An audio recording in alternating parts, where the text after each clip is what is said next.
Comment apaiser un intestin irritable? Vous êtes de plus en plus nombreux à me poser la question, à me demander en fait comment apaiser un intestin qui souffre continuellement, comment justement stopper par exemple la constipation diarrhée, vous avez peut-être des spasmes au niveau de l'intestin et surtout vous n'avez toujours pas trouvé de solution, comment apaiser votre intestin qui est enflammé.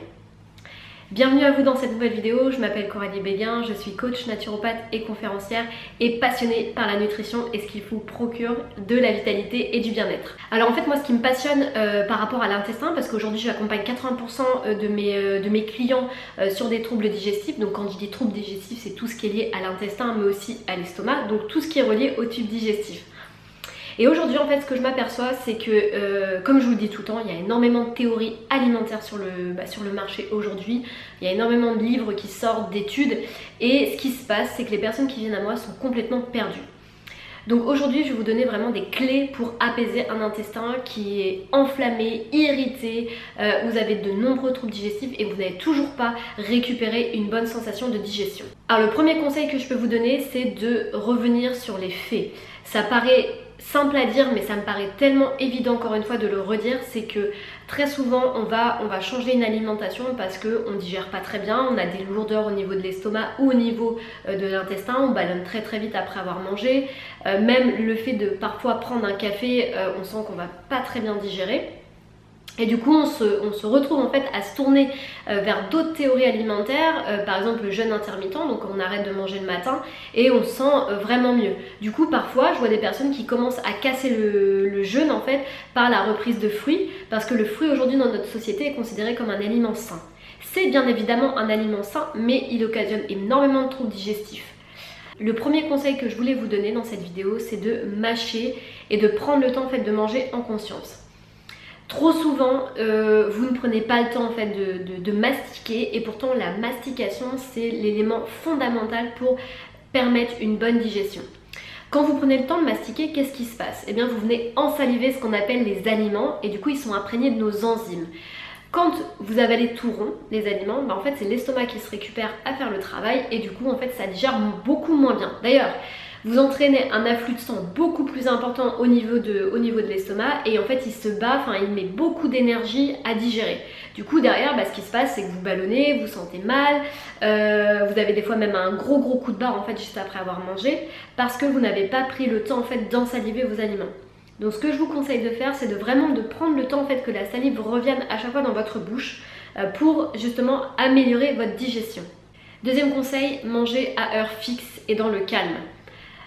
Quand vous souffrez de troubles digestifs, je sais à quel point en général vous vous sentez perdu comme je dis tout le temps, mais vous venez des fois manger à n'importe quelle heure. Je ne sais pas pourquoi, mais en fait comme vous avez vraiment trop mal, très souvent vous avez vraiment trop mal en fait à l'intestin, du coup vous dites que peut-être de fractionner en fait les repas sur plusieurs heures, ça va permettre d'alléger en fait le tube digestif et de mieux digérer. Or, ce qui est complètement en fait contre-productif, parce que vous avez ce qu'on appelle une équipe de nettoyage et d'assimilation. Si vous venez mettre à chaque fois un nouvel aliment toutes les 2 ou 3 heures en se disant comme ça je digère mieux, je suis moins lourd, je me sens plus apaisé, j'ai l'impression d'avoir plus de vitalité et d'énergie, en fait vous faites complètement le contraire. Donc ça va peut-être vous soulager pendant 2, 3, 4 mois, mais au bout d'un moment en fait ce qui se passe c'est que l'équipe de nettoyage ne peut jamais intervenir. Et en fait c'est comme si vous étiez tout le temps en chantier en digestion. L'équipe qui nettoie en fait ne peut jamais intervenir et du coup en fait ce qui se passe c'est que au bout d'un moment ça crée des lésions au niveau intestinal et au niveau de la sphère de l'estomac. Donc prenez 3 repas par jour, j'insiste vraiment là-dessus, 3 repas par jour dans le calme et prenez le temps de mâcher et de reposer votre fourchette à chaque fois quand vous êtes en train de mastiquer. On dit en général qu'il faut mâcher au moins 15 à 20 fois la même bouchée pour que les aliments soient bien imprégnés et soient vraiment considérés, sous forme de purée en fait. Parce que vous imaginez bien que ce qui doit être fait et broyé par l'estomac, ça doit être comme une espèce de pâte avec beaucoup d'enzymes en fait et de l'acide chlorhydrique pour que derrière en fait ça soit assimilé par notre intestin grêle mais aussi notre intestin. Troisième conseil, manger cuit plutôt que cru. Aujourd'hui, il y a une espèce de phobie qui est créée sur le cuit, du coup il y a énormément de Buddha bol, de crudités qui sont présentes dans notre alimentation. Attention avec le cru. Le cru en excès je dis bien, va irriter la flore intestinale. Donc pour les personnes qui souffrent déjà de colopathie fonctionnelle, d'intestin irritable, qui ballonnent à chaque fois à la fin des repas, qui ont la sensation d'avoir le ventre gonflé, attention, réduisez vos fibres.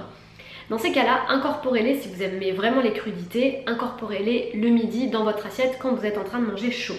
Mais sinon, si vous souffrez déjà en fait et que vous avez déjà une maladie inflammatoire du côlon, moi je conseille en général de les réduire au moins pour que l'intestin se répare. Quatrième conseil, évitez tous les aliments qui vont être irritants pour la flore intestinale. Vous n'imaginez pas le nombre de personnes que j'accompagne en consultation et qui me disent « non mais il n'y a pas de problème, je bois 3-4 cafés par jour, même des fois j'ai mon thermos en fait à côté de moi et puis je bois quelques gorgées comme ça par-ci par-là, du coup toute la matinée ». Vous n'imaginez pas à quel point de faire ça, c'est une bombe à retardement pour le tube digestif. Il y a juste à observer les faits. Quand vous faites ça, en fait, ce qui se passe, comme je vous l'ai dit au début, vous relancez des digestions, y compris avec le café et le thé.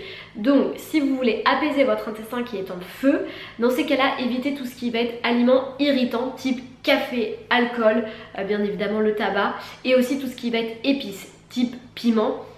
Qui sont très en fait trop fortes pour l'intestin quand en fait il est inflammé. Donc attention avec tout ça, ça peut paraître en fait des conseils simples j'ai envie de dire, mais quand ils sont mis en place, vous allez voir qu'au niveau de votre intestin, vous allez déjà mieux vous sentir et mieux digérer. Il y a une chose sur laquelle je veux revenir par rapport à tout ce qui est intestin irritable et colopathie fonctionnelle. Parfois il y a des personnes qui me disent qu'elles sont complètement en fait au bout du rouleau parce qu'elles ont vu plein de chirurgiens, plein de thérapeutes et qu'en fait elles n'ont toujours pas trouvé la solution. Moi la seule question souvent que je pose quand je suis sur salon ou même quand je suis en consultation, c'est est-ce qu'on a regardé votre alimentation ? Et très souvent, en fait, ce qu'on me répond, c'est non. Il n'y a personne qui a regardé l'alimentation de ce que vous mangez.